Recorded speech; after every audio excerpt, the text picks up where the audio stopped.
Hello, स्वागत आहे तुमचं संध्या वैभव चॅनलमध्ये. तर कसे आहात सगळेजण? तर इथे वेदश्री, तुम्ही असं विचार करशाल काय करते? तर सांगतेच थोड्या वेळामध्ये. तर वेदश्री आहे ना, तिच्या पप्पांची वाट बघायच्या वेळेला 8:45च्या दरम्यान ती बरोबर रोज असंच करते.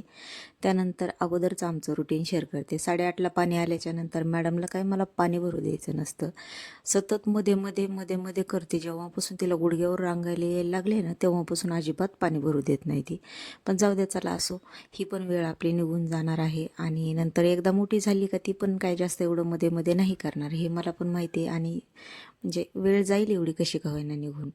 तर सध्या तरी तिचं हे असं मध्ये मध्ये लुडबुड करणं प्रत्येक कामामध्ये चालूच असतं. त्रास होतो, पण चालायचंच नाही का. त्यानंतर हिला बघत बघत असंच मग मी प्यायचं पाणी वगैरे किंवा सांडपाणी जे आमचं आहे ते भरत असते. आणि त्यानंतर मग बाकीची कामं थोडी थोडी थोडी थोडी उरकत असते. तर वेदश्री आहे ना, आता चढायला पण खरंच खूप शिकलेली आहे. यांनी मिट्टू मिट्टू कार्टून तिला आवडतं, म्हणजे जास्त रडायला लागल्याच्या नंतरच कधीतरी लावून देतात. जास्त आम्ही सवय नाही पाडणार तिला. तर ही ना वरती चढायला शिकलेली आहे. त्यानंतर मग पोहे वगैरे केले आणि पोहे खाल्ले. त्यानंतर इथं बघू शकतो आमच्याकडे खरंच खूप पाऊस झालेला आहे. तुमच्याकडे आहे का नाही ते मला कमेंटमध्ये नक्की सांगा.